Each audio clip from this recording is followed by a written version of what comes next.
Hey there, it's Anonymous Tea, where we spill the tea anonymously. Hello, everyone. Hello, YouTubers. Hope you guys are all having an amazing day today. Sending good vibes, sending positivity, sending blessings, and good energy to each and every single one of you. Thank you so much for tuning in.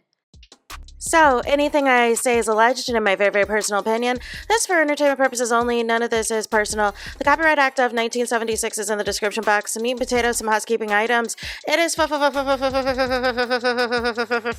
to follow me. Free to follow me on this channel, Anonymous Tea. Free to follow me on my other channel, Anonymous Tea Podcast. There is new content over there. Follow me on the Tickety Talk at Anonymous Tea Podcast. Free to follow me on the Instagram. On the Instagram, he's at Anonymous Reality Tea. Free to share everywhere. Free to like the video so it gets out to the algorithm. Free to share with your family, your friends, and your foes, and coming or going, hit the like button. So today we are talking some trending topics. Today is Thursday, April 10th, y'all. And we got some trending topics that I want to talk about with y'all. That is going on in the realm of celebrity news and gossip. So first and foremost, shout out to LeBron James, aka King James. He is joining the Barbie universe as the first pro athlete Ken doll. So shout out to him. This is a collaboration with the LeBron James Family Foundation, and the Lakers star is going to be the first professional athlete to have a Ken doll released in his likeness. He's going to be the Ken ambassador, and it looks like him. They did a good job of having a doll that actually looks like him. They've got the King James, they got the LJ Letterman jacket, they got the We Are Family t-shirt, which is a shout out to LeBron James's foundation. They've got the Rolex, they got the I Promise wristband. On the back of the Letterman's jacket, it says, "Just a kid from Akron," acknowledging Akron, Ohio, and all of the things. So there was a video where LeBron received the Barbie and, said, really just checked out everything, make sure everything was good to go and everything else. And so where you guys can get it, so it's going to be for $75. It is going to be for $75, and it is going to be available, y'all, on Monday, April 14th at 12 a.m. Eastern time. So late Sunday night, y'all, early Monday morning is going to be available at Target. Now, for those of us that are boycotting the Target and everything else, you can get it at Walmart, you can get it at Mattel, and you can also get it at Amazon as well. But I have a feeling this is going to sell out quickly. I am going to make sure I get it because I want to add it to my doll collection, and I still have to get the Aaliyah doll. So there is that. So enough on that. Enough on LeBron. Shout out to him. Next, we are going to move on to Ray J. Ray J is in the news because there was some weird interaction with Kai Cenat's Twitch stream. I believe it was Twitch. He was on a streaming platform, and Ray J was talking allegedly about spending the night with other grown men. Ray J, who is 44 years old, is giving Diddy vibes, is giving baby oil vibes, allegedly, and was trying to I felt like he was trying to expose some people low-key, because he made some type of allegations that allegedly Big Drewski, allegedly Kevin Hart has allegedly been a part of these sleepovers or whatever else. And I don't know what the meaning behind this is. I don't know if it's a situation where because they're filming content all day, they decide to, chronicle like a whole day in the life of, while they're doing these Twitch streams, and they just decide to all have like these slumber parties / sleepovers. But I feel like it is weird. We are in this era now where we are in post Me Too, and we still have people that are going down for SA and RAPE and in all types of things. And why are we talking about any type of slumber parties with other grown men when there are so many grooming allegations and casting couch allegations and nefarious things that have been alleged that goes on in the music industry, that goes on in the movie and TV film industry? Like why are we drawing attention to that? Well, now it has caused backlash because Brandy's brother, Ray J, has exposed that basically Brandy is done with him. Brandy hates him, and she has no idea why he is on a stream talking about some pause regarding some sleepovers and how do the men shower together, and you are a grown man. Ray J is trying to blame this on the fact that he is on his fourth divorce attempt with Princess Love, and that he is not doing right by his kids and all this and that, and so he is just having his own crash out. I am sick of Ray J, and I have felt something has been off with Ray J since Whitney Houston's death. Something has been off with this man since Whitney Houston's death, and it's just been more suspect behavior ever since then, and I am surprised that more people have not peeped game, but instead people have enabled him, and he's allowed to continue to infiltrate all these Hollywood circles, continue to be at all these Hollywood parties, continue to insert himself into all types of things.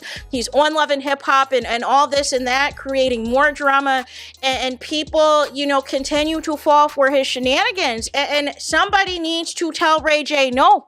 Like Cat Williams says, somebody needs to tell Ray J no. Somebody needs to tell Ray J to stop it, that none of this is it, that none of this is, what this is about. So I don't know what's going on. I do not know what is going on, but I am not featuring it at all. And so the main story that we need to talk about is Keri Hilson, Esther Dean, and Beyonce, and everything else. So basically what happened is Keri Hilson was on The Breakfast Club the other day. It was a long interview. I've not watched it. I've only kind of heard a little bit of this clip where she is alleging that she was allegedly forced to record a diss track, a diss verse on the Turning Me On remix as it pertains to Beyonce, and a little bit of the lyrics that are in the Turning Me On lyrics is talking about that you're turning, Keri Hilson off. Your vision is cloudy if you think you're the best. You can dance, she can sing, but she needs to move it to the left, to the left. She needs to go have some babies. She needs to go sit down. She is fake. The other chicks aren't worth my time and everything else. And Ben had them dollars. Go on, get your money up. And all in this and all of that. And so she didn't expose who the female writer was, but she said that there was pressure from Polo LaDon and Timbaland allegedly. But I'm confused by this because Timbaland works closely with the Carters, in particular Jay-Z, and Polo LaDon has worked also with Beyonce as well. And I'm confused because I thought the real beef, the real issue was when Keri Hilson exposed, she kind of pulled a Neo. When Neo exposed that he was the original writer of Irreplaceable, I noticed immediately that Neo was blackballed. Allegedly. I thought the reason Keri Hilson was blackballed was because the Love in This Club Part 2 remix, Keri Hilson wrote the lyrics as far as this velvet rope can hold me up, and she was the original singer that was supposed to sing on the remix of Love in This Club Part 2, but basically they put the kibosh on that and put Beyonce on it because they felt that it would sell more records, it would do more justice because Beyonce was the bigger star, was the bigger artist and everything else at the time. So Keri Hilson got removed from the track. However, it was still her lyrics. I thought it was that, not this Turning Me On remix. I thought it was Keri Hilson pulling a Neo and exposing that she was the songwriter for Love in This Club Part 2, and that basically she was pissed off that Beyonce was singing her lyrics and that she got pulled from the track. So I'm a little confused by this, but nonetheless, Esther Dean comes out. She basically confirms that she was the female writer, tries to allege that she submitted a lot of verses for the remix, and that one got picked, and that it was allegedly co-written by Keri Hilson and everything else. And so, Keri Hilson has responded. Keri Hilson is not featuring what Esther Dean is saying. Basically, in summary, is saying, listen, looky here.